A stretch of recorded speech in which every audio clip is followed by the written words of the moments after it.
tecnologías fintech e innovación financiera y es socio en Booster Hub. Por su parte, el contador José Antonio Quesada Palacios es vicepresidente de Política Regulatoria de la Comisión Nacional Bancaria y de Valores. El maestro Quesada Palacios es vicepresidente, como dije, de Política Regulatoria en la Comisión Nacional Bancaria de Valores desde el 2019. En el ámbito internacional y nacional, representa a la Comisión en las siguientes funciones.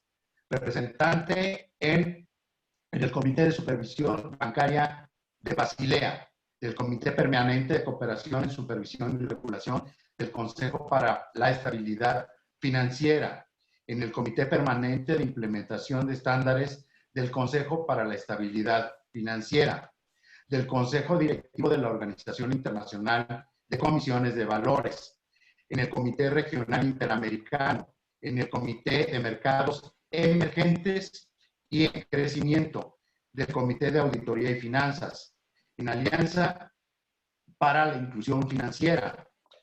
Es también director de la región de la Asociación de Supervisores Bancarios de las Américas, miembro directivo de la Junta Directiva de ASBA, Asociación de Supervisores Bancarios de las Américas, miembro del Consejo de NASA, Asociación de Administradores de Valores de América del Norte, secretario ejecutivo del Consejo Nacional de Inclusión Financiera. Anteriormente colaboró como director de la EGADE Business School del Instituto Tecnológico y de Estudios Superiores de Monterrey, en su campus Santa Fe. También fue presidente del Instituto Mexicano de Ejecutivos de Finanzas, IMEF. En el año 2012 fue miembro del Consejo Directivo de PricewaterhouseCoopers, firma de la cual fue socio. Su trayectoria en Pricewaterhouse inició desde el año de 1986 en el área de especialización dentro de servicios financieros, donde fue su líder. Posteriormente fue socio líder de clientes y mercados. Coordina las prácticas de las 14 industrias y de la estrategia de enfoque al mercado de la firma. Culminó su participación en Price en diciembre de 2017. De igual manera, Antonio Quesada fue especialista en trabajos de corporate governance, con énfasis en las medidas establecidas en los Estados Unidos en relación con el Código de Mejores Prácticas Corporativas. Ha participado en proyectos de colocación de empresas extranjeras en el mercado de capitales de los Estados Unidos. Es licenciado en Contaduría por la Universidad Iberoamericana, tiene una maestría en Administración por el Instituto Tecnológico Autónomo de México, ITAM, y una maestría en Contaduría por el ITAM y Florida International University. Asimismo, realizó el programa de perfeccionamiento D1 del Instituto Panamericano de Alta Dirección de Empresa IPADE. Cuenta con la certificación como contador público por el Colegio de Contadores Públicos de México. Actualmente se encuentra en el programa de doctorado en Ciencias Financieras del Legal Business School del Tecnológico de Monterrey. A ambos, José Antonio Quesada y Vicente Quesada, les damos la más cordial bienvenida, agradecidos de que participen con nosotros. Pero antes se encuentra entre nosotros el maestro Emilio Illanes, director de Educación Continua de la Universidad de Anáhuac, que también se encuentra formando parte de los organizadores de este evento. Emilio, no sé si quieres dirigir unas palabras. Sí, bueno, darles la bienvenida a los ya casi 60 asistentes a este webinar, y desde luego agradecer a José Antonio Quesada y a Vicente Quesada el que nos estén acompañando y den esta plática tan interesante en temas de gobierno corporativo. Y desde luego agradecerte a ti, Gerardo, todo el apoyo que hemos tenido y la relación que hemos establecido, la MIP, el CBF Global y la Universidad de Anáhuac. Muchas gracias, Gerardo. Gracias a ti. Antes de que cederles el uso de la palabra, les pedimos, por favor, es un conversatorio. Por todas sus preguntas, pónganlas en el chat, se los vamos a agradecer para que al final del mismo se las estaremos pasando a los ponentes para que ellos nos hagan favor de responderlas. Muchas gracias. Adelante, por favor, Vicente, José Antonio, es suyo el espacio. Muchas gracias, Gerardo. Muchas gracias, Emilio. Muchas gracias a Global y a la Universidad de Anáhuac. De antemano les comento que después de que haga una breve presentación con Vicente, un breve diálogo de lo que tenemos para platicar esta tarde, pues esperamos preguntas activas de nuestra audiencia. Ya le dejo el encargo a Joaquín Prendes Adrián Wong, y a tanta gente querida que veo ahí en el chat, Francisco Esteva, etcétera. Yo creo que todos ellos en el ambiente financiero tendrán preguntas sumamente interesantes que compartirnos. Y bueno, la idea es que primero que nada quisiera abordar la situación del por qué Vicente Quesada. Para mí, Vicente, fuera de que cariñosa y profesionalmente le llamo primo, la realidad es que Vicente tiene una larga trayectoria como profesor, como académico, como investigador y como emprendedor, sobre todo en temas digitales. Y es ahí donde creo que vale la pena centrar la discusión. Yo quisiera aprovechar precisamente que Vicente, esta tarde nuestra, esa madrugada de él, nos está acompañando, primero que nada para fijar el contexto. Quisiera decirles que además de que España es un país hermano, vinculado por una multiplicidad de situaciones, pues también hay cosas que parece que vivimos en alguna alternancia.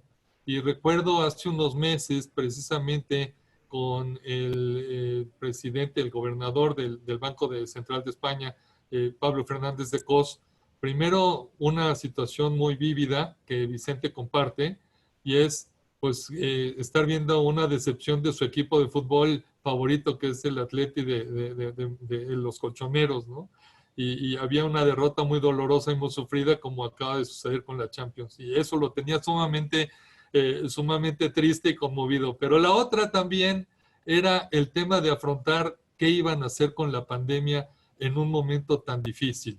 Y me dice que lo primero que iban a empujar era una moratoria de pagos para apoyar a los deudores de la banca a que tuvieran oxígeno durante cierto tiempo para recuperarse de la liquidez, y en muchos casos se estaban perdiendo trabajos o se estaban teniendo una multiplicidad de factores complicados.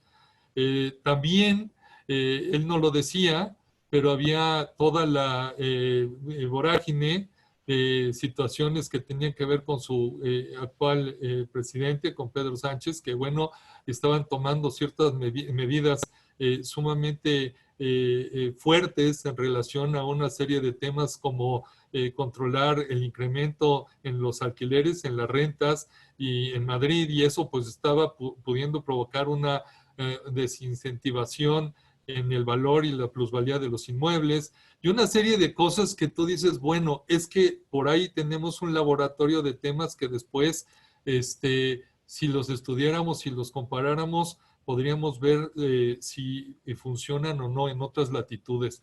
Y te pregunto esto, España, Vicente, porque algo que me dijo Pablo en ese momento es que era la primera vez, la primera crisis que él recordaba que estaban tomando las medidas a ciegas, es decir, todavía con el polvo o con la neblina arriba, y donde pues no sabía si estas medidas que se estaban implementando iban a alcanzar o no, y era distinto cuando tienes fenómenos como huracanes o en el caso de México como temblores, que tienes un impacto, sabes la cuantía de la problemática, sabes y dimensionas la región afectada, y aquí pues era un tema global. Y por otro lado, pues era un tema que no había nacido económico, era un tema de salud, que por ahí se estaba filtrando la parte económica. Como quiera, y para cederte la palabra, Vicente, creo que Europa, en particular España, pues van un poquito adelante de nosotros en lo que es la problemática. Y nosotros acabamos de cerrar las moratorias. El 31 de julio se cerró el periodo para todos los que se inscribieron a este programa, y ahorita estamos viendo y qué sigue. Y se van a despertar las carteras de los bancos y van a llegar las reservas y una serie de cosas que ustedes ya pasaron. Y aquí el tema es, ¿cómo lo estás viendo ahora cuando se preveía que esto empezara a pasar? ¿Cómo lo estás viendo en Europa? ¿Cómo lo estás viendo en España? Muy bien. Muchas gracias, José Antonio, por la invitación, y a todos ustedes por estar aquí. Un placer siempre colaborar con México. Pues cómo lo veo o cómo lo he visto. Yo soy optimista casi por naturaleza. Y lo que me he encontrado muchas veces en los empresarios es que los empresarios reaccionan muy rápido ante las buenas noticias, pero reaccionan tarde ante las malas noticias. Es decir, no las quieren ver realmente. Entonces, yo creo que aquí incluimos a los bancos centrales, a los gobiernos, etcétera. Yo creo que más o menos Europa ha reaccionado bien, pero siempre se ha visto esto como algo bastante temporal de este año. Yo ahí me quito el optimismo porque creo que esto no acaba este año ni acaba el próximo año, incluso aunque hubiese una vacuna. Entonces, desde el lado económico, lo que yo estoy viendo que va a ocurrir es que las clases más desfavorecidas o los países que no tienen tantos recursos lo van a pasar muy mal porque esto no acaba con una moratoria de meses, como digo. O sea, yo esto no le veo fin hasta por lo menos inicio del 2022, que ya una parte de la población pueda estar vacunada, ¿vale? Lo que sí es curioso es lo que está ocurriendo en los mercados versus lo que vamos a ver en la economía real. Sabemos que las bolsas, primero de dar una bajada, han vuelto a subir y ahí se están manteniendo altas. Yo creo que hay tres hechos que se están dando. Uno, que nunca ha habido tanto dinero en el mercado, es decir, todos los bancos centrales metieron mucho dinero. Dos, unas tasas de interés bajísimas. Eso hace que las valoraciones sean muy altas. Y tres, el otro día leí que la reacción del mercado no era ni una V ni una W, es una K. Es decir, hay unas empresas que les está yendo muy bien. O sea, pensemos, hace unos días vi el dato de ventas de casas residenciales en Estados Unidos, disparado. Todo lo que es el tema digital, celulares, compras de e-commerce disparadas. En cambio, hay otras que están totalmente hundidas. Es decir, la bolsa se mantiene porque hay unas compañías que están están vendiendo mucho y hay otras que están vendiendo muy poco. Casi ninguna compañía está vendiendo lo que antes vendía, ¿vale? Entonces, efectivamente nos encontramos ante una reacción, ante una situación de incertidumbre total, ¿sí? y que va a durar seguramente más de lo que nos han dicho y de lo que podríamos esperar. Y Vicente, en ese escenario de continuada incertidumbre, comienza ahí precisamente el motivo del título de la charla, que es pues el gobierno corporativo y cómo es que este se desempeña ante escenarios como los que tenemos actualmente, sobre todo en las entidades financieras. Y ahora me explico por qué quise puntualizarlo en las entidades financieras. Cuando platicaba con Gerardo Cruz sobre esta situación, les decía yo, es que es el motor de la economía.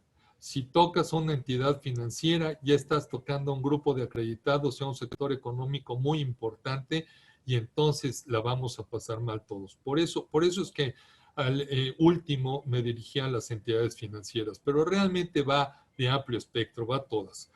Yo platicaba con algunos consejeros que hay empresas públicas que desde que empezó la pandemia no han sesionado. Algunos sí lo hicieron para temas de asambleas de manera virtual, pero la realidad es que en muchos casos pienso yo que si un consejo no se reunió estos días para revisar la situación de una empresa, es que no sirve para mucho. Creo que el consejo tuvo muchos elementos para estar viendo y anticipándose sobre temas de su Business Continuity Plan, sobre su tema de Business Disaster Plan, etcétera, etcétera. Pero, sobre todo, sobre lo que tú estabas mencionando, que es cómo estás planteando el negocio. Sobre este tema, ¿alguna reflexión de lo que has visto también en empresas públicas por allá?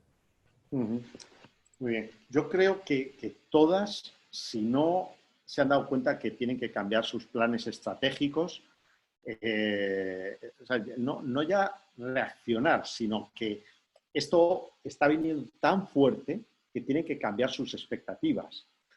Y una cosa que sí ha acelerado esto es que tienen que cambiar sus expectativas tanto estratégicas como de modelo de negocio y de personal que necesitan. O sea, lo positivo de esto es que los empresarios se tienen que dar cuenta que a lo mejor la gente que tenían en este nuevo modelo de cómo va a funcionar la economía, pues ese perfil ya no les sirve.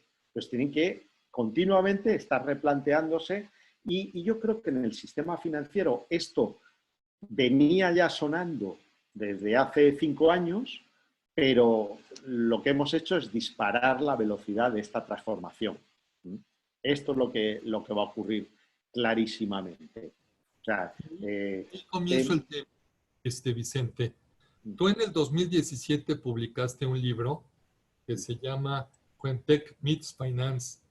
Y pues yo en ese momento me encontraba trabajando en otro lado, también en una escuela de negocios, y estaba viendo el fenómeno de las empresas fintech. Y hoy día estamos en el proceso de autorización. En México se han metido a este proceso cerca de 90 empresas y van en ese proceso de autorización. Y yo me pongo a pensar, si hubiéramos sabido que venía una pandemia, quizá hubiéramos acelerado todo esto y hubiéramos estado mejor preparados para afrontarla. La realidad es que yo estoy viendo lo que tú has escrito en el libro en 2017, que para esto yo creo que lo comenzaste a ver por ahí del 2015, y precisamente habla de esta disrupción que iba a haber en el tema financiero. ¿Nos puedes dar un poco del contexto de cómo estuviste viendo esto venir? Pues verlo venir desde el punto de vista, vamos a ver, no tanto en países como México, que hoy en día todavía los bancos ganan dinero en México, pero en otros muchos países tú tenías tasas muy bajas, alta competencia, entonces los bancos en Europa o en Estados Unidos ya no ganaban dinero. Entonces, para ganar dinero tenían que ser mucho más eficientes. Esa eficiencia solo podía venir por la transformación digital. O sea, si pensamos en lo que es el mundo de la banca, el mundo de la banca es un trato con el usuario y la utilización de los datos, ¿vale? Y justamente lo que hace la tecnología es facilitar ese contacto con el usuario y poder analizar los datos muy rápidamente, ¿vale? Es lo que yo en el libro me gustó llamarle que veníamos en el momento de WhatsApp financiero. Es decir, ese golpe que recibieron las telecoms allá en 2009-2010 lo iban a recibir las empresas financieras por esta transformación digital. Y básicamente yo en aquel momento decía que ese cambio tenía que venir básicamente en 3 áreas. Uno, la experiencia de usuario. Es decir, el usuario ya no quería ir a la oficina bancaria y ahora lo estamos viendo mucho más. Si la banca se hubiese transformado en todos temas de contacto digital, hoy se ahorrarían el tener que estar mandando empleados a las oficinas. Eso también tiene que ver con la autentificación y la autentificación incluye temas de ciberseguridad. Justamente esta pandemia, los ataques de ciberseguridad se están multiplicando por 300. Y, por último, la utilización de los datos. Es decir, justamente hacer el sistema mucho más eficiente en esas 3 áreas. Vicente, cuando yo estuve leyendo tu libro, una de las partes que se me hacían tan interesantes, y tú ya tocaste el tema de personal, es precisamente las últimas palabras que tienes al final. Y lo comento, número 1, porque el libro lo pueden acceder fácilmente. Entiendo yo que lo pueden bajar por Amazon si quieren nuestra audiencia conocerlo. Pero la parte más interesante es que tú hablas con un alto ejecutivo de uno de los bancos más grandes que hay en España, y había esta disquisición de decir, la fintech hazla en el banco, transforma en el banco, y tú fuiste muy contundente al decir, no, hazla por separado. La gente del banco no va a cambiar. La gente del banco va a tener la resistencia y la va a bloquear, la va a sabotear. A mí me llama mucho la atención esta resistencia que tú ya das en anticipado de lo que es el recurso humano y la dificultad de su transformación. ¿Cómo es que tú llegas a esta conclusión y este planteamiento con este ejecutivo bancario? Bien, yo creo que a través de la experiencia y en un momento dado, yo también dudo si tú puedes transformar banco tradicional, transformarlo 100% digital, o tú necesitas hacer un banco paralelo e incluir ya, una vez que funciona, es en la banca tradicional. Y me doy cuenta que los altos ejecutivos del banco tradicional, si ese banco digital tiene éxito, son los primeros que tienen que dejar el puesto, porque no cumplen los perfiles, porque tienen una posición demasiado cómoda. Entonces, lo que tú tienes que romper es ese status quo, y ese status quo no lo va a romper el que está cómodo en el sillón. Ese status quo se tiene que romper desde fuera. Entonces, y evidentemente es lo que más les ha costado a los bancos, romper ese freno. Y por eso también vemos que ese cambio de ejecutivos en la banca, la rotación ha sido tan grande en los últimos años. Vicente, cuando yo veo los postulados que tienes en el libro, hay una parte donde mencionas que blockchain killed the bank star, y dentro de esto yo me pongo a pensar en estas fintech, ¿qué tipo de consejero necesitas para tu consejo de administración? Con tanta volatilidad, con tanta incertidumbre, con tanto cambio, ¿qué tipo de consejero debes de tener y cómo tiene que ser la evaluación del consejero y la renovación, y en qué se tiene que enfocar el consejero? Y tú manejaste al principio algo muy interesante, que es replantearse la estrategia de negocios. El gobierno corporativo tiene que ver por la sustentabilidad del negocio, implícitamente también su transformación. Y te comento esto porque antes de la pandemia había muchos negocios a los que les estaba yendo muy bien. Y la pregunta que les hago a estos empresarios de esos negocios es, ¿tenías una filosofía, una disciplina de administración de riesgos? ¿Cómo es posible que no la viste venir? O sea, ¿cómo es posible que te agarró todo el cambio, toda la vorágine, sin una estrategia de transformación digital, sin una arquitectura más pensada de un enfoque digital, y entonces la ola te arrasó? ¿Tú cómo ves en tu libro, y por eso el tema de Blockchain Kill the Bank Star, cómo es que puede suceder de pronto que bancos que tienen tan buenos resultados de una manera muy rápida pueden pasar a un tema hasta de bancarrota, hasta un tema de desaparición? ¿Por qué no lo ven? Así es. Mira, yo creo que ocurren varios temas. Uno, el lado tecnológico. Cuando una innovación funciona, suele funcionar exponencialmente. Quiere decir, en innovación es igual de malo llegar tarde que llegar pronto. Pero si tú llegas en el momento exacto, eso se dispara. O sea, lo vemos en muchos casos de éxito, cómo han ido triunfando el mismo WhatsApp, ¿sí? La rapidez con la que se transmite, y el efecto exponencial lo tienes en la pandemia. ¿Vale? Entonces, uno es el lado tecnológico y otro es el lado, como decimos, de personas. Al ejecutivo, aunque él vea que el cambio está cerca, una de las decisiones más difíciles que tiene que tomar es matar su propio negocio. Es decidir que él mata su propio negocio. Yo utilizo el siguiente ejemplo. Yo estoy seguro que muchas empresas de telecomunicaciones fueron capaces de inventar algo similar a WhatsApp, pero no quisieron matar su negocio de SMS, que representaba algo así como el 15% de sus revenues, y por lo tanto nadie se atrevió a sacar el equivalente a WhatsApp, hasta que WhatsApp salió. Es decir, si tú aquí no matas tu propio negocio, un tercero lo va a matar, ¿vale? Yo esto lo veo mucho en las innovaciones que sacan los bancos. Suelen ser innovaciones que están bien, pero que no matan su core business, no matan su cuenta de resultados. Entonces, alguien las va a terminar matando, ¿vale? De eso casi con seguridad. Vicente, dentro de lo que tú expones que es esta transformación digital, creas un puesto que se me hizo por demás interesante para temas de inteligencia artificial, que es el Chief Robot Officer. Y ahí platicas de contratando al Chief Robot Officer. ¿Puedes platicar a la audiencia un poco cómo es que es tu visión de este perfil y a qué se dedica esta persona? Muy bien.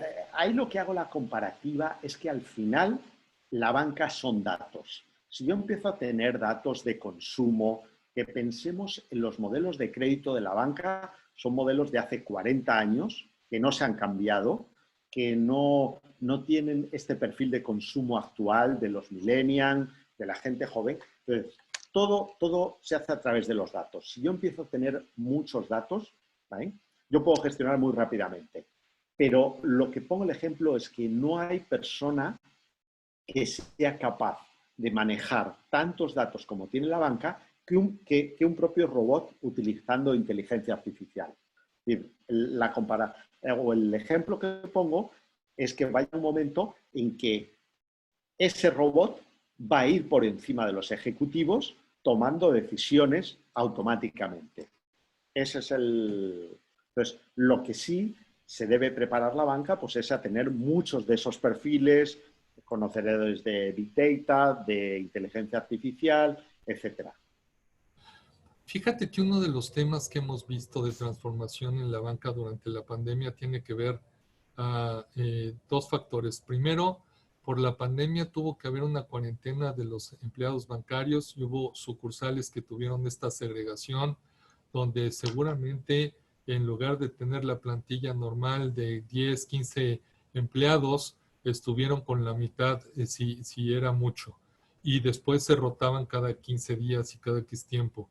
También hubo algunas sucursales que no necesariamente abrieron y se referenciaban a algunas otras que tenían una mejor localización. Entonces, me queda claro que hay todo un ejercicio de optimización que sin querer queriendo, ya esto les presentó a los bancos para muestra de precisamente esta productividad. La segunda tiene que ver con algo que tú conoces muy bien y ahí es donde quiero entrar.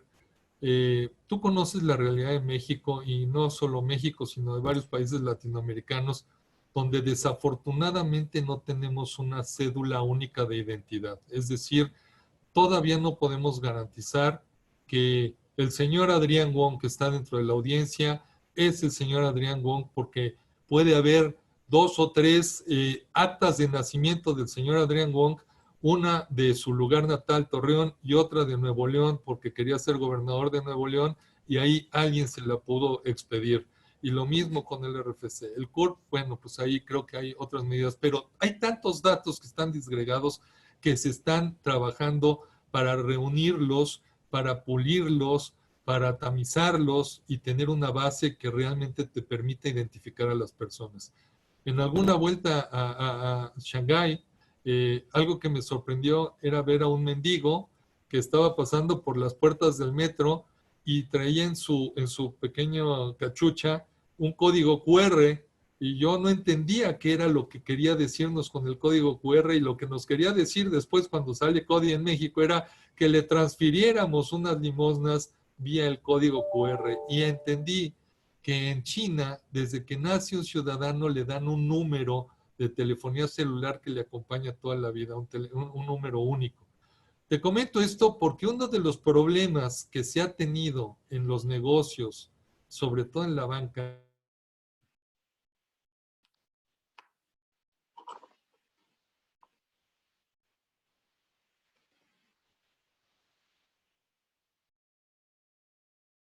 ha sido la seguridad. Y tú comenzaste diciendo hace unos momentos que la ciberseguridad se ha disparado 300%. ¿Qué va a pasar hacia adelante? ¿Quién va a ganar? ¿El negocio que invierta más en temas de seguridad o el hackeador que va a estar todo el tiempo un paso adelante por la tecnología? ¿Cómo ves esta evolución? Muy buen punto. Si a mí me preguntasen, o sea, nosotros nos preguntasen, dime un adjetivo o un nombre que identifique al sistema financiero. Lo que se nos debería venir a la mente es seguridad. Si el sistema financiero no da seguridad, la gente va a sacar el dinero de los bancos, ¿vale? Entonces, esa es una limitante que el banco o la entidad financiera no puede ceder lo más mínimo, ¿vale?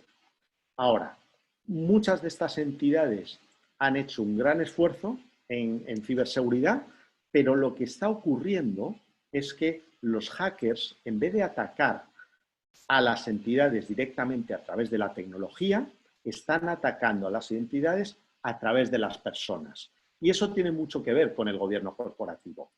Es decir, me explico, los hackers están atacando a los consejeros o a los directivos de los bancos, están teniendo información de estos y a través de estos entran en los bancos, ¿vale? Pues un porcentaje altísimo se está dando en ese ataque vía las personas, lo que se conoce como ingeniería social.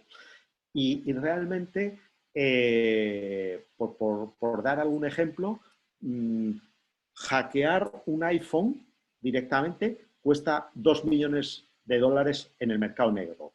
Hackear una cuenta de Gmail de un directivo cuesta $100. Entonces, ahí tienes algo que el gobierno corporativo, yo creo que igual que tienen unas políticas de riesgos financieros, debieran tener unas políticas de riesgos cibernéticos. En paralelo a esto, incluso en el trato con el cliente o en la identificación con el cliente, pues evidentemente hay entidades que tienen sistemas biométricos muy básicos, incluso utilizar el del propio teléfono, lo cual, en mi opinión, conlleva unos riesgos altísimos, porque si el proveedor del teléfono te cambia el sistema, tu aplicación bancaria está fuera, y hay otros que tienen sistemas muy avanzados. Es decir, aquí hay una empresa en España que está en México, que se llama FaceFi, que ya, por ejemplo, detectan a una persona incluso con creo que allí lo llamáis el tapabocas. Entonces son capaces de reconocer a la persona incluso con el tapabocas, ¿vale? Entonces, obviamente, ese grado de seguridad está siendo muy diferente en las diferentes instituciones. Pero eso va a ir en aumento. O sea, los hackers no van a parar, más cuando la gente está en casa, más cuando hay muchos directivos trabajando desde su casa, con lo cual tienes muchos puntos de ataque. Y fijaos, o fíjense que no solo es atacar al directivo, es que a lo mejor la mujer, la hija o el hijo del directivo están poniendo cierta información en las redes sociales que ayudan a atacar al directivo directamente. Y en ese sentido, entonces, ¿qué tan rápido ir en el tema de Open Banking? ¿Qué tan rápido ir en el tema de Open Finance? Hay situaciones, tú conoces bien este tema de las APIs, ¿cómo le pides a la banca que se abra en lo que es la compartición de los datos cuando hay tamaño coladera de situaciones que puedan exponerlos? ¿Cómo es que tú has visto que esto se ha ido acompasando en política pública en Europa, básicamente? Vale. Bueno, en Europa el más avanzado con mucho es el Reino Unido, ¿eh? Y yo creo que ahí las instituciones y el propio regulador lo ha hecho muy bien en el sentido de hacer las pruebas fuera de las instituciones, dar bastante libertad fuera de las instituciones y a medida que esto que tienes fuera de las instituciones va creciendo, le vas metiendo regulación. De ahí también que sea mucho más eficiente desde el punto de vista innovador o de innovación sacar la innovación fuera de las instituciones y cuando ya tiene un cierto tamaño, meterlas en las instituciones. Si no, es imposible que quieran innovar a un ritmo lo suficientemente atractivo, poniendo en riesgo los datos. Y ahí caigo de nuevo con lo que es el personal, en este caso, pues el personal bancario, pero yo creo que eso es el personal de cualquier otra entidad. Tú tienes en la parte 3 una comparativa que hablas de la transformación de la gente y comparas precisamente el caso BBVA contra el caso Santander, donde tratas de resaltar el caso de la cultura bancaria contra la cultura fintech. ¿Qué perfiles ves en la gente que está en la cultura bancaria tradicional y qué perfiles necesitas para la parte fintech? ¿Cómo ves esta transformación que necesita tener, en este caso de nuevo, el empleado bancario? Pero yo creo que si estamos hablando de una transformación tecnológica, pues cualquier otro negocio que está sufriendo esta transformación. ¿Cuáles son esas capacidades que tiene que desarrollar la gente, ya sea que esté actualmente empleada o ya sea que se vaya a querer emplear? Muy bien. Yo creo que hay que identificar o hay que separar dos tipos de skills. Uno vamos a llamar los skills de conocimiento, que obviamente van por el tema de Big Data, inteligencia artificial, todas estas nuevas tecnologías. Y hay otro que es en el skills de cómo se maneja, cómo se lleva una institución. Entonces, el perfil bancario normalmente, el directivo bancario, iba subiendo en el escalafón siempre y cuando siguiese la línea recta, ¿vale? Es decir, el que no se movía de la línea recta iba ascendiendo. Cuando tú quieres innovar, tú justamente necesitas a alguien que se separe un poquito de la línea, ¿vale? Que esté abierto a incertidumbre. Y ahí he de decir que México juega con ventaja. Un país que vive terremotos, un país que vive inseguridad, la gente está mucho más acostumbrada a la incertidumbre, a tener que reaccionar muy rápidamente, de que de repente nada funciona, ¿vale? Entonces tú necesitas esos dos perfiles. Yo tenía la incertidumbre de que hoy Zoom nos fuera a dejar tirados. Afortunadamente todo ha marchado bien en esta plataforma. Y la verdad es que yo quisiera cerrar la parte de las preguntas que tengo contigo, Vicente, para no monopolizarte y permitir que el público acceda a esto, con una reflexión final que tiene que ver con esto que acabas de comentar. Yo creo, y por eso decía yo el tema de Pedro Sánchez en España, o Boris Johnson en UK, ahora lo que tú estás viendo en los temas de elecciones en los Estados Unidos. Yo creo que es implícito el tema de una inestabilidad política per se. O sea, ha habido un cambio que la sociedad de alguna manera ha ido asimilando y que se suma a estos componentes extrafronterizos globales, como es el tema de la pandemia. Tú mencionabas muy bien el tema de cómo se están comportando las bolsas y precisamente de cómo es que macroeconómicamente o globalmente se ha ido ajustando, pero todavía quedan muchas aventuras por ver. Y creo que algo que se me hizo muy interesante puntualizar es lo que mencionabas del periodo donde vamos a estar un poquito menos intranquilos y cruzabas un escenario hasta el 2021. Lo que estoy asumiendo es que esta incertidumbre llegó para quedarse en muchas cosas y precisamente por eso estoy enfatizando el tema que tú mencionabas de la ciberseguridad. Tú mencionaste el caso de que durante este tiempo se ha disparado en un 300%. No sé cuáles sean tus fuentes, pero ¿tú crees que todos estos ilícitos se reportan? ¿Tú crees que todos estos ilícitos se transparentan? ¿Tú crees que los juzgados en España, en México, en otros lados están preparados para dirimir, digerir todas estas situaciones? ¿Qué es a lo que se va a estar enfrentando cotidianamente una institución y una persona en este sentido? ¿Qué has reflexionado al respecto? Yo creo que el mundo digital es tan global, ¿vale? Que pongamos el ejemplo, una entidad financiera en México es hackeada, pero es hackeada desde su oficina en España. ¿Qué puede hacer el regulador en México? ¿Qué puede hacer la ley en México contra eso? ¿Vale? Realmente a quién han hackeado es muy complicado, es muy complicado. Yo creo que ahí las instituciones han hecho un gran trabajo en lo que es defender la tecnología, que al fin y al cabo es como el siguiente símil, es poner la valla más alta en la casa. Esa parte está bien hecha, las empresas y la banca en general ha gastado mucho dinero.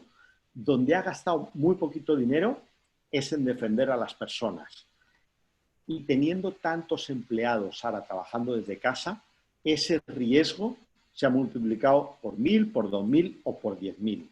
Ahí queda muchísimo por hacer, muchísimo. Pues te agradezco esas reflexiones. Tú conoces de muchas fintech, lo hemos platicado tú y yo, que han nacido de una manera muy frontal. Hay otras que tienen sus corporativos en Andorra, en Gibraltar, en Nicosia, en Malta. Ve tú a saber dónde, precisamente para todo esto que tú estás platicando y que pues como bien dices tú, cuando hablas del regulador es toda un pandemonio tratar de hacer la coordinación global.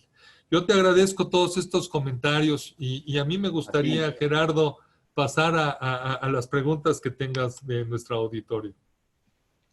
Sí, claro que sí. Le voy a pedir al ingeniero Gilberto Ortiz que nos haga favor de ponerlas. Adelante, Gilberto. Muchas gracias, Gerardo. Gracias al maestro José Antonio, al doctor Vicente. Comenzando, gracias a Mónica, Rafael y a Mar Zavala. Y con la primera pregunta, que es de Edson Murguía. ¿Habrá cambios regulatorios por parte de la Comisión Nacional Bancaria y de Valores con respecto al gobierno corporativo? Considerando que en el caso FAMSA es claro que falló el gobierno corporativo en la ejecución como tomador de decisiones. Bueno, pues esa venía con jiribilla y con dedicatoria. Sí, seguramente habrá cambios en gobierno corporativo, no solo de las entidades financieras, yo creo que en general de las entidades públicas. Hay distintos temas que están en evaluación precisamente para cambios y reformas del gobierno corporativo, desde el tema de género hasta el tema de rotación de consejeros, pasando por el tema de evaluación de los mismos, el perfilamiento, y bueno, sin duda, pues ahí viene toda una serie de temas que tienen que ver con la Constitución y el seguimiento de las decisiones que tienen estos órganos de gobierno en las empresas. Y sí, precisamente por más que quise empujarle a Vicente que nos platicara del caso BBVA contra Santander o versus Santander, fue muy cauto y muy prudente en lo ahí expresado, pero también tienen historias que contar precisamente en asuntos de gobierno corporativo, lo que se han vivido en los bancos globales en otros lados, y por eso creo que en el Comité de Basilea y en otras instancias, pues es una asignatura que está en revisión, porque pues no necesariamente es un tema de tamaño de las instituciones, sino de cómo el gobierno corporativo interactúa, y por eso a mí quise señalar la parte de administración de riesgos que creo que es básica, que esté implícita dentro de las discusiones que tiene precisamente un consejo y un comité intermedio como puede ser el comité de riesgos, ¿no? Pero sí, es un tema que está en la agenda continuamente. Muchas gracias. Edson Murguía, nuevamente. Se habla de romper el status quo, pero ¿no debería de pasar lo mismo con los organismos regulatorios? Porque no se percibe en el mercado que los organismos regulatorios estén implementando soluciones tecnológicas para mejorar el tiempo de respuesta. Sí, también en eso, y por eso lo que decía Vicente se me hace muy interesante en cuanto a la gente y al recurso. Como él mencionaba, de pronto era más fácil comenzar una fintech fuera del vehículo bancario que dentro. Pues pasa algo similar con los reguladores. Hay reguladores que pues ya tienen una forma de ver la regulación que puede ser distinta, pero yo creo que precisamente las fintech nos están brindando la oportunidad de meternos a esta parte de SupTech, que es precisamente la supervisión a través de pues las plataformas tecnológicas, y pues eso requiere otro perfil de supervisores y requiere otra forma de revisar estas instituciones que, pues para empezar, en muchos casos no tienen ni instalaciones, ¿no? Entonces, es sumamente importante tener una supervisión tecnológica con otra prontitud y con otro perfil muy distinto a la supervisión que se llevó a cabo. Sí creo que los órganos de gobierno o los órganos en el sector público tardan más tiempo en cambiar, tienen menos agilidad y muchas veces eso está sujeto a facultades que están en ley o a una serie de pronunciamientos que no son sencillos de modificar y por eso tardan años. Pero Vicente mencionaba precisamente el caso de UK, donde la regulación va más avanzada y donde las mejores prácticas que él ha visto en este sentido pues han florecido y yo creo que los reguladores también estamos en colegios de regulación donde pues estamos viendo cómo implementar estas mejores prácticas, ¿no? Sí, sin duda, la parte de SUBTEC es algo que está en la agenda propia de la comisión, ¿no? Muchas gracias. Pasamos ahora con Edgar Bolaños. El lavado de dinero ha sido un problema para las fintech, ya que es un tema nuevo y visto como restrictivo. Hoy no creo que hubiera sido la solución porque las fintech aún no cuentan con esa experiencia y el riesgo es muy alto por la rapidez de las transacciones y la no presencia del cliente. ¿Y cómo se llama el libro? El libro se llama When Tech Meets Finance, del doctor Vicente Quesada. Y para meternos al tema de la respuesta específica del tema de prevención del lavado de dinero, me gustaría que Vicente diera sus comentarios de lo que ha visto en este sentido en general. Muy bien. Bueno, antes que nada, una impresión que veo yo desde fuera es que en México, sobre todo, se entiende la fintech por aquella que da un servicio directamente al usuario, ¿vale? Es decir, vamos a poner, por ejemplo, un algo, ¿vale? Y ese algo, evidentemente, tiene que revisar el lavado de dinero como lo debiera revisar un banco, ¿vale? Pero la fintech no solo es eso, ¿vale? La fintech es también una empresa tecnológica que hace parte del trabajo que debiera hacer un banco, ¿vale? Y yo creo, en particular, que esas son las que más futuro tienen, ¿vale? El banco ya tiene la relación con el cliente, Amazon ya tiene la relación con el cliente, Electra ya tiene la relación con el cliente, pero nunca han dado servicios financieros, ¿vale? Es ahí donde puede entrar la fintech. Bien.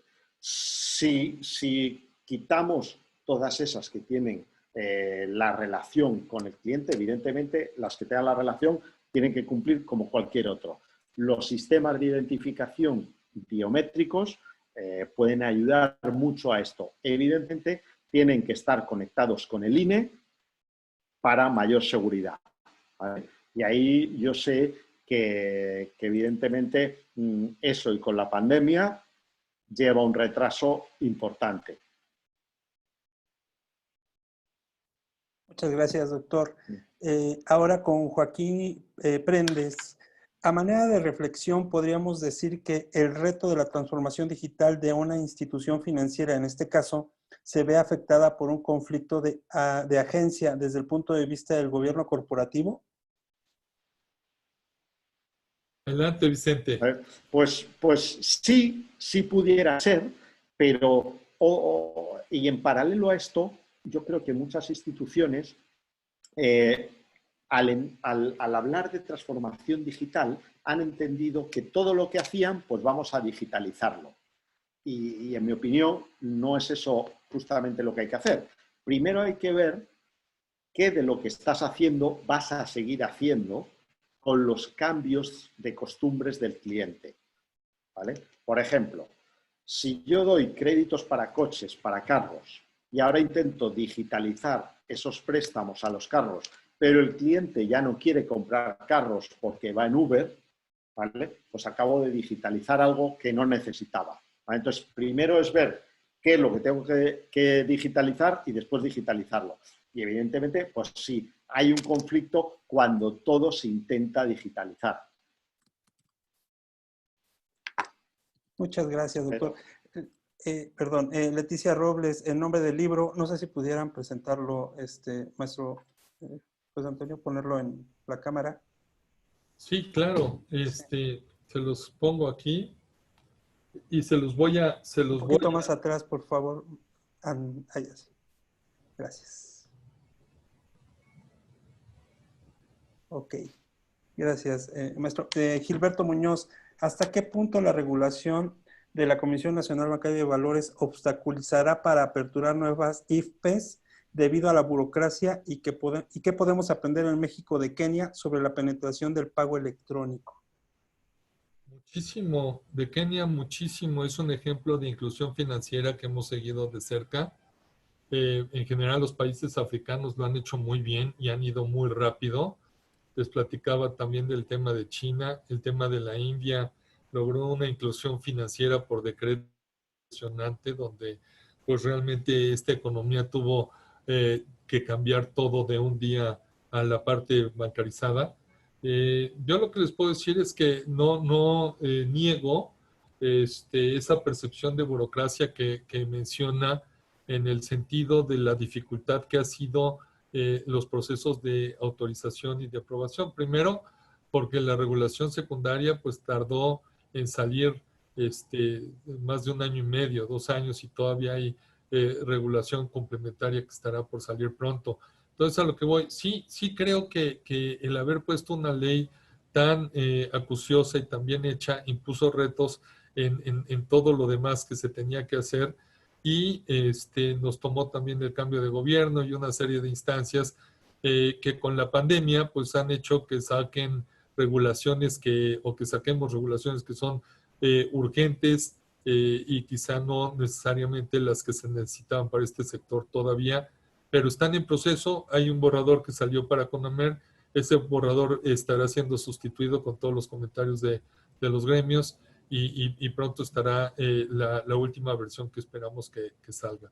Sobre el tema de las IPES, pues es todo un tema muy interesante en relación a lo que también vamos de la mano con Banco de México.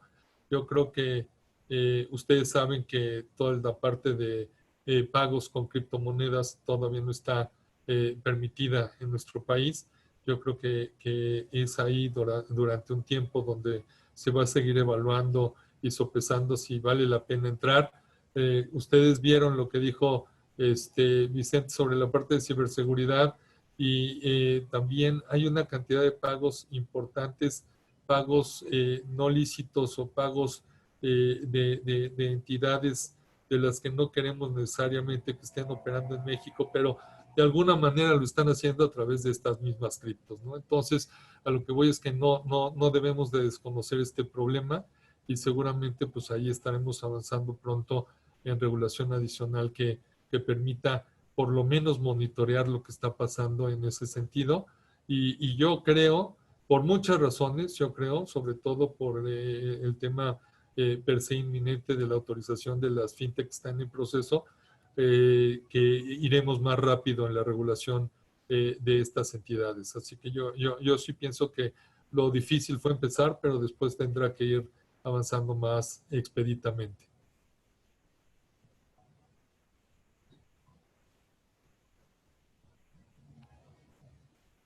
¿Sí?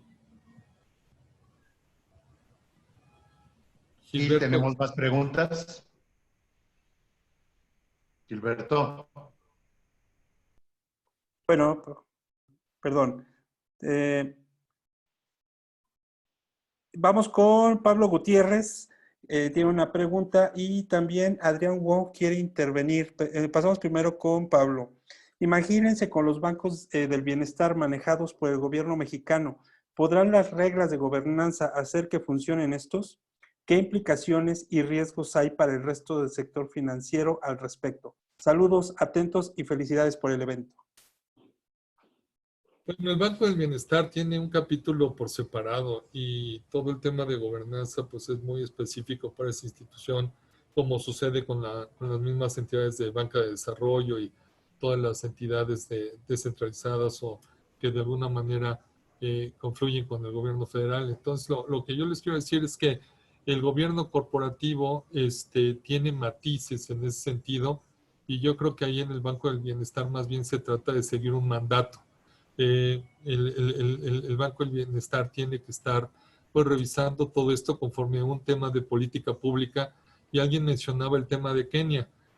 Precisamente para el tema de inclusión financiera, en febrero se aprobó la Política Nacional de Inclusión Financiera, a la que nos circunscribimos todos los grupos de autoridades y de instituciones que formamos la CONAIF para lo que vamos a hacer en tema de inclusión financiera yendo hacia adelante.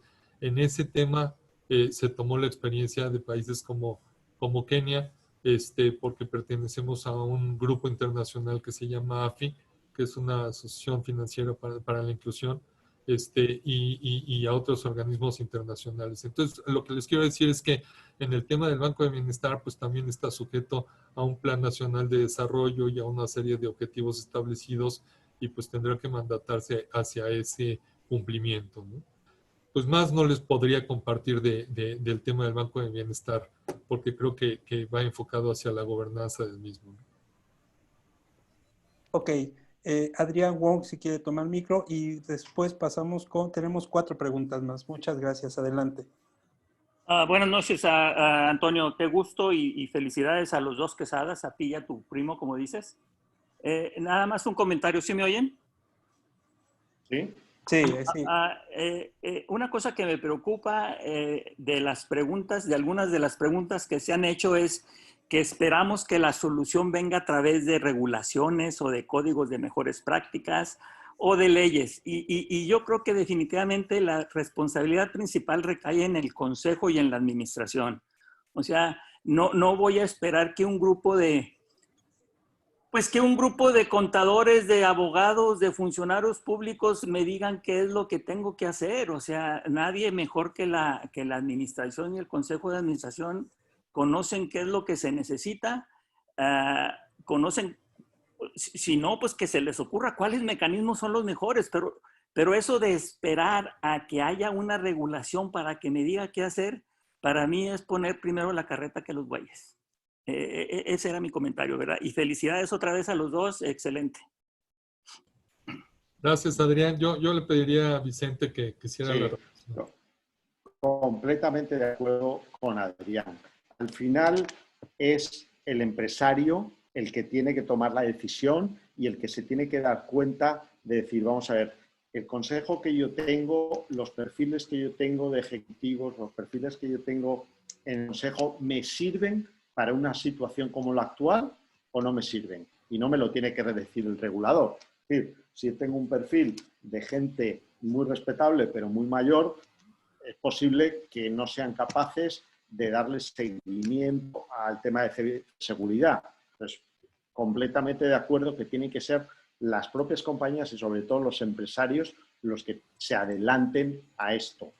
Compartiendo un poquito lo que decía José Antonio, algo que estamos viendo en Europa es que los sistemas de los gobiernos no están preparados para temas de emergencia. O sea, los tiempos que se toman los gobiernos, por ejemplo, aquí dan ayudas, pero no tienen capacidad técnica para dar las ayudas lo suficientemente rápido. Entonces, están las ayudas, pero no están los medios. Completamente de acuerdo con Adrián. Bien, gracias, doctor Francisco Esteva. Si pudiéramos resumir las 5 principales acciones que deberíamos de implementar en tema de digitalización que nos coloque en una ruta de cambio disruptivo. 5 principales acciones. Sí, Vicente. 5. Bueno, lo primero es saber qué quiero digitalizar, qué quiero transformar. Para eso, empezar por el usuario. O sea, cuáles son las costumbres actuales del usuario y en función de eso transformaré o no transformaré, ¿vale? En lo que respecta a las entidades, poner como prioridad la seguridad en todos los aspectos, ¿vale? Y después, las 3 últimas cosas es que el usuario, como digo, está queriendo una buena experiencia de usuario. O sea, quiero hacer las cosas ya, quiero hacer las cosas como las hago en Amazon, como las hago en Uber, etcétera. cuidar la autentificación del cliente y que este va a ser un negocio de datos. El que mejor datos tenga, datos más actualizados y mejor los maneje, va a ser el más eficiente. Perfecto. César Arias nos colocó un link para ver si podíamos entrar más adelante. Sigo con las preguntas. Nos han llegado más preguntas, pero bueno, trataremos de darle voz a todas, pero por tiempo ya nos está ganando. Joaquín Prendes nuevamente. Lo cierto es que las velocidades entre la aparición de las nuevas tecnologías y la capacidad de adaptación de las empresas inciden fuertemente en la incertidumbre de la que se habla. Bueno, pues yo creo que solo estar de acuerdo con Joaquín. Sí sabemos que el tema de alguna manera necesita una velocidad, pero al mismo tiempo, sobre todo en temas de política pública, siempre se requiere mucho tiempo en el análisis y sobre todo en la comparativa internacional. Hay cosas que no solo están pasando en México, sin embargo, pues queremos una solución a la mexicana y eso pues es similar, a veces lo veo como el tema de las vacunas. Tiene que haber un tiempo de experimentación y a veces no se tiene ese tiempo de experimentación. A veces hay que apurar la vacuna y si los riesgos son medidos, pues se procede. Hay veces que no, que los riesgos que se perciben son tan altos que se prefiere no sacar la vacuna hasta tener más muestras. Les digo, es muy parecido. Esto lo estamos viendo en el tema de onboarding digital y en el tema de Open Finance. Pues precisamente por eso era el tema de lo que mencionaba Vicente, por dónde empezar.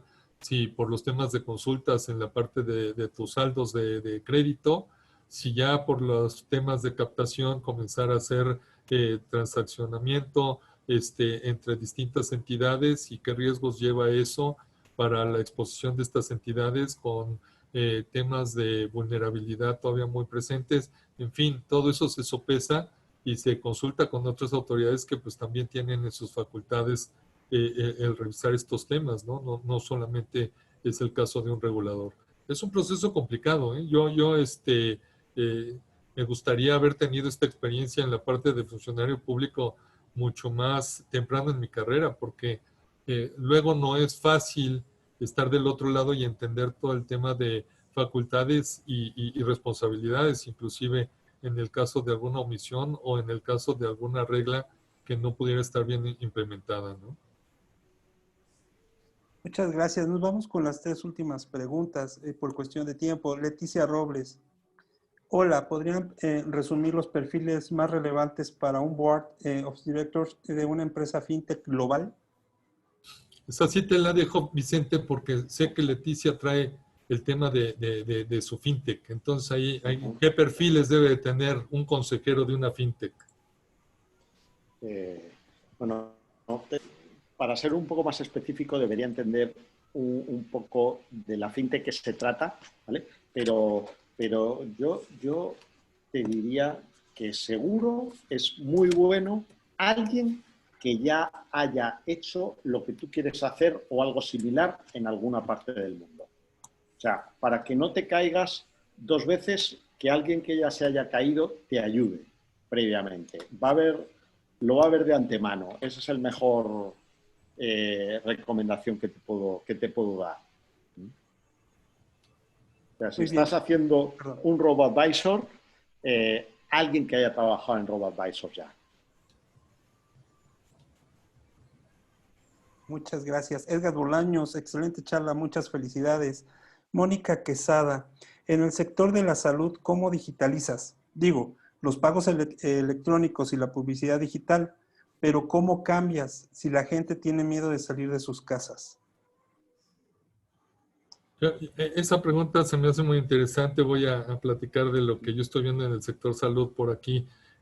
Pero tú quieres platicar algo de lo que has visto en Europa, Vicente.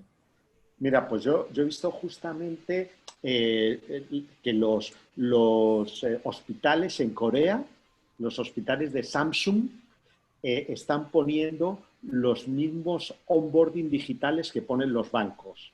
Es decir, la gente llega al hospital y que no tenga que tocar nada, simplemente que le reconozca. Y es que utilizan el mismo sistema que utilizan los bancos. Al final se va a no tocar nada. Sí, yo quería también comentar que hace aproximadamente 6 años me tocó estar revisando con la Secretaría de Salud y COFEPRIS en mi vida pasada de consultor algo que llamaban expediente único.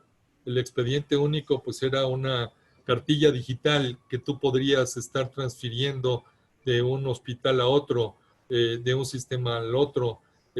No importaba si estuvieras en el IMSS o en o en el ISSSTE o ahora en el INSABI o en el Seguro Popular, era una cartilla que ibas a poder estar viendo y que tu médico en cuestión iba a tener ahí toda la historia médica que tú podías tener, inclusive si tenías algún padecimiento y tenías que estar fuera del país y te encontrabas en Houston, por ejemplo, esa cartilla digital médica la podían acceder desde ahí y pues con esto pues ser mucho más certero en la prescripción de la solución.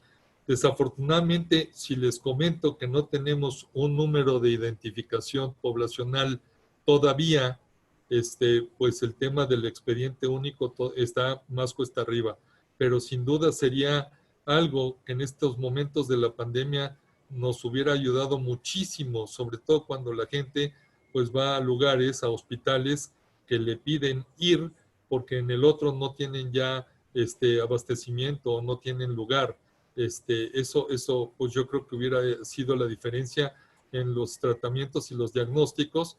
Y por otro lado, para el sector salud, vinculado con el sector financiero de seguros, pues le sería un ahorro importante porque a través de eso pueden estar monitoreando precisamente el tema de gastos médicos mayores y cómo es que los diagnósticos y después las recomendaciones de los médicos pues iban en línea con el padecimiento y no como de pronto algún médico que no fuera tan ético recomendaba un tratamiento distinto y poco usual para esa enfermedad. Entonces tenía 50,000, y estoy exagerando, pero no mucho, beneficios el poder tener un expediente médico digital. Ojalá algún día lo tengamos. Espero todavía estar con vida cuando salga, ¿no? Muy bien, nos vamos a la última pregunta, José Vergara. ¿Cómo concientizar la importancia de la función de control interno y su interacción con el oficial de cumplimiento? Sobre todo porque de este último se tiene la falsa impresión que se limita a realizar funciones de prevención de lavado de dinero. Bueno, yo creo que esa pregunta tiene que ver precisamente con la forma como nos ha faltado darle valor a todos los puestos que tienen que ver con cumplimiento. Yo creo que a mí me gusta mucho el fútbol, me gustan mucho los deportes y muchas veces al defensa y al portero no se le ve su contribución y solo se le ve cuando les meten el gol, ¿no? Y entonces ahí es cuando dicen es que el trabajo no ha estado haciéndose con suficiencia. Y la realidad es que no se ve todas las veces que se evitó el que se profanara la meta, ¿no? Entonces, yo lo que les comento es que hay una serie de reportes muy importantes que me ha tocado ver, sobre todo a nivel internacional, sobre cómo crea valor el área de cumplimiento, cómo no solo está para evitar ilícitos, fraudes o una serie de violaciones a reglas, pero sino para profesar una cultura que haga que la institución pueda operar de manera profesional y mantenida, y tiene mucho que ver con el tema de sostenibilidad completamente. Ya no importan tanto las personas, pero la profesionalización misma de esas funciones y que la entidad pues esté apegada a las mejores prácticas en todo momento. La verdad es que esa es la batalla perenne de la gente que está en estas funciones y pues para nosotros es muy importante destacar ese valor que le añaden a las organizaciones y pues yo creo que ahí es seguir construyendo sobre la albarda, porque el tema es, sí creo que comités de auditoría, comités de riesgos, etcétera, pues pueden estar resaltando las contribuciones que tienen precisamente las áreas de cumplimiento. y no solamente la parte de reportería por prevención del lavado de dinero, ¿no? Ok, César Arias, ya terminamos con estos 3 puntos. César Arias, lo voy a leer tal cual. Muchas felicidades a los dos Quesadas. Gracias, Joaquín Prendes. Gracias por el evento y gracias por las respuestas muy valiosas. Y Mónica Quesada, muchas gracias y felicidades a los primos. Adelante, Gerardo. Gracias, gracias, Gilberto, te agradezco mucho.